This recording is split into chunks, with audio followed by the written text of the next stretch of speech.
In today's video, I'm going to teach you how to easily check the word count of your Google Docs file. Whether you're working on an essay, a report, or any kind of writing task, keeping track of your word count is crucial.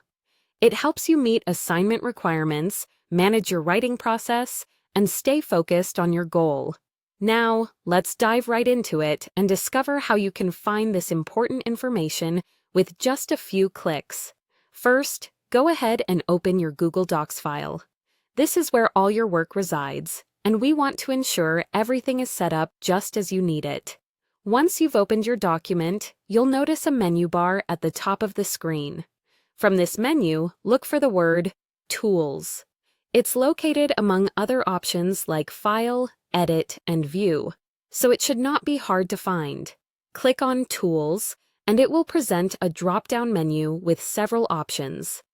In this drop-down menu, you're going to select Word Count. This is the magic button that will provide all the details you need about your document's length.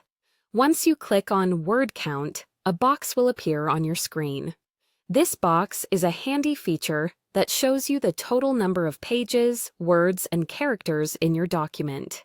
Moreover, it also displays the number of characters excluding spaces, giving you a complete overview of your document's size.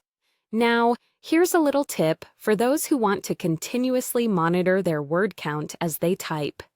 You have the option to check Display Word Count while typing.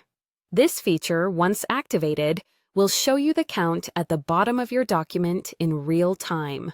It's especially useful if you have a word count target that you need to hit, and you want to keep track without having to navigate away from your writing flow. And there you have it. How to check word count in Google Docs. Simple and straightforward.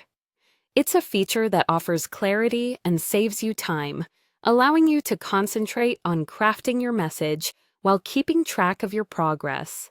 As you become more acquainted with these quick steps, you'll find staying within your desired word limit much easier. So remember to take advantage of these tools to enhance your writing efficiency. And that's it for today's tutorial. Thanks for watching, and I hope this helps streamline your writing process. If you have any questions or other topics you'd like us to cover, feel free to let us know in the comments below. Happy writing!